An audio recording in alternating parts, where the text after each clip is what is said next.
Friends மலரக்கா எங்கள் வீட்டில் இன்னைக்கு இப்போ தான் சமையல் பண்ணுது. நேரத்துலேருந்து உடம்பே சரியில்லை. திடீர்னு பார்த்தா கண்ணு ஹீட்டுனால கண்ணே திறக்க முடியாமல் மாதிரி. அதனால் நேரத்தை எடுத்த கறியை ஃப்ரிட்ஜில் வச்சுருந்தோம். இப்போ தான் என்ன கறி தெரியுமா? பீஃப். நம்ம சாப்பிட போகிறோமோ அது கிடையாது. இப்போ தான் மலமலான்னு சோறு பொங்கி பார்த்தீங்களா, சோறு வடியை போட்டிருக்கேன். இன்னைக்கு என்ன எப்படி பண்ணோன்னா, மிளகு, சீரகம், மல்லி, வத்தல், 2 முந்திரி பருப்பு, சின்ன சீரகம், பெருஞ்சீரகம், பட்டை, அன்னாச்சிப்பூ இதெல்லாம் லேசாக வறுத்து லைட்டாக ஊற்றி எண்ணெய் ஊற்றி வறுத்து கொஞ்சம் வெங்காயத்தையும் போட்டு தனியாக வறுத்துட்டேன். தேங்காயை கொஞ்சம் வறுத்து வச்சுட்டு வெங்காயத்தையும் லேசாக எண்ணெயில் வதக்க வச்சுட்டு மிக்சியில் அரைச்சி கடுகு உளுந்தம் பருப்பு போட்டு தாளித்து கறியை குக்கரில் முதல்ல வேக வச்சுருக்கோமா அதை ஊற்றி வெங்காயம், தக்காளி, ஒரு பச்சை மிளகாய் வெட்டி போட்டு தலைமூலிய தட்டியாச்சு. வேலை செய்ய முடியல, வெக்கம் இருக்க முடியல வீட்டுக்குள்ள.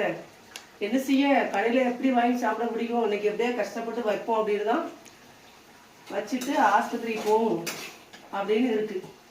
பார்த்தீங்களா ஃப்ரெண்ட்ஸ், இன்னைக்கு பீஃப் சுக்கா ஹோட்டல் கடை தோற்றுரும், அவ்வளோ டேஸ்ட்டாக இருக்கும். பார்த்துக்கோங்க. லைட்டாக இறக்கும் போது லேசாக ஒரு செத்தகான கொஞ்சோடு ஒரு நெய் ஊற்றி பரட்டி இறக்கிட்டோன்னு வைங்களேன். ஊற்றிட்டேன், அப்படியே லைட்டாக ஊற்றிட்டேன்.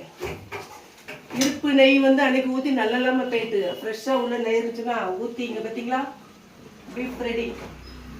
எல்லாம் வறுத்தரைச்சிது, மிளகு எல்லாமே வறுத்தரைச்சி வாசனையே வேறு மாதிரி இருக்குது. ஆனால் நம்மளுக்கு தான் திங்க முடியாது. சூப்பராக இருக்கா ஃப்ரெண்ட்ஸ்? நல்லா காமி எப்படி இருக்கு? வறுத்து அரைச்ச பீஃப் ரெடி. சோறு பொங்கியாச்சு. கொஞ்சம் ரசம் இருந்தால் நல்லாயிருக்கும். நம்மளுக்கு ரசம் வைக்கலை, வைக்கிறது இல்லை, போதும்.